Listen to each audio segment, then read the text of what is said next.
भगवान बुद्ध के लाखों अनुयायी थे। इन्हीं में से एक पिछले कई सालों से रोजाना उनके आश्रम में जाया करता था। उनके प्रवचन सुना करता था, ध्यान लगाया करता और वापस चला जाता। ये सिलसिला ऐसा ही चलता रहा। मगर एक दिन यह अनुयायी आश्रम नहीं आया और उसके बाद उसने आश्रम में जाना ही छोड़ दिया। बाकी कई लोगों की तरह बुद्ध ने भी यह महसूस किया कि उसका नियमित आने वाला अनुयायी किसी वजह से अब आना बंद हो गया है। इस बात को कई दिन बीत गए। एक दिन बुद्ध अपनी भिक्षा मांगकर एक गांव के रास्ते से गुजर रहे थे। ये गांव दरअसल उसी अनुयायी का था जिसने अब आश्रम में आना छोड़ दिया था। बुद्ध उस अनुयायी के घर की तरफ चल दिए। जब उसके घर के पास पहुंचे तब वह अनुयायी अपने घर के आंगन में कुछ काम कर रहा था। बुद्ध को देखते ही वह उनके पास आया, उन्हें प्रणाम किया और उन्हें बैठने के लिए आंगन के चबूतरे पर चटाई बिछा दी। बुद्ध चटाई पर आराम से बैठ गए और अनुयायी से बात करने लगे। बुद्ध ने पहले उस अनुयायी के स्वास्थ्य के बारे में पूछा और फिर पूछा कि उसके परिवार में सब कुशल मंगल तो है ना। अनुयायी ने कहा कि सब कुछ ठीक है, कोई भी अस्वस्थ नहीं है।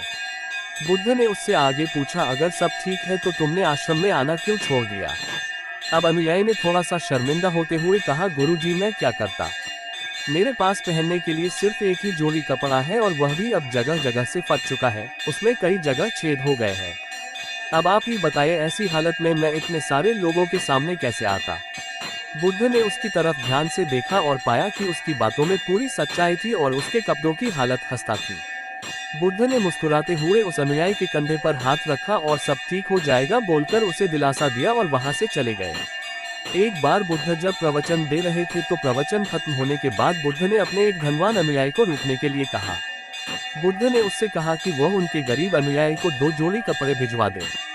श्रीमंत अनुयायी ने उनसे वचन दिया कि वह अगले दिन जैसा उन्होंने कहा है वैसा ही करेगा। अगले दिन अपने वचन के मुताबिक श्रीमंत अनुयायी ने अपने नौकर के हाथों न सिर्फ उस गरीब अनुयायी के लिए बल्कि उसके पूरे परिवार के लिए 2 जोड़ी कपड़े भिजवा दिए। नए कपड़े पाकर गरीब अनुयायी और उसका पूरा परिवार बहुत खुश हो गया। अगले दिन से बुद्ध ने देखा कि वह अनुयायी फिर से आश्रम में आने लगा है। बुद्ध ने उससे पूछा कि अब तुम्हें कोई परेशानी तो नहीं है, अगर है तो बताओ। अनुयायी ने कहा, अब मुझे कोई तकलीफ नहीं है, बस कपड़ों की थी जो आपने हल कर दी, अब मैं बहुत खुश हूँ। बुद्ध के अनुयायी से पूछा, अच्छा बताओ तुमने अपने पुराने कपड़ों का क्या किया। अनुयायी ने कहा, हमारे ओढ़ने के कपड़े ओढ़ने लायक नहीं बचे थे, इसलिए मैंने अपने पुराने कपड़ों को उनकी जगह इस्तेमाल करना शुरू कर दिया। बुद्ध ने पूछा, फिर तुमने अपने ओढ़ने वाले कपड़े का क्या किया। मैंने उन्हें पर्दों की जगह इस्तेमाल करना शुरू कर दिया। अनुयायी ने कहा, उन पुराने पर्दों का क्या हुआ। बुद्ध फिर से पूछा, मैं उनके 4 टुकड़े करके चूल्हे से गर्म बर्तन उतारने के लिए इस्तेमाल करता हूँ। अनुयायी बोला, पहले गर्म बर्तन पकड़ने के लिए इस्तेमाल करते थे, उन कपड़ों का क्या किया।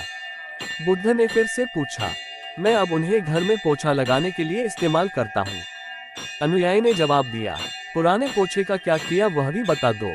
बुद्ध ने अगला सवाल पूछा, वह कपड़ा कुछ भी करने लायक बचा नहीं, इसलिए मैंने उसके तार अलग कर दिए और उनसे दिया की बाती बना ली। इन्हीं बत्तियों में से एक बाती आज इस आश्रम में भी मैंने जलाई है, उसी की रोशनी में हम बैठे हैं। भगवान बुद्ध अनुयायी के जवाबों से बहुत खुश हुए। उन्हें इस बात का काफी संतोष हुआ कि उनका अनुयायी किसी भी वस्तु को अच्छी तरह से इस्तेमाल करता है और हर वस्तु की कद्र करता है। दोस्तों, इस कहानी को उन लोगों तक जरूर पहुंचाएं जो उन्हें आसानी से मोलने वाली वस्तुओं की कद्र नहीं करते और जरूरत से के ज्यादा लेते हैं, फिर बिना अच्छे से इस्तेमाल किए वेस्ट करते हैं या फेंक देते हैं।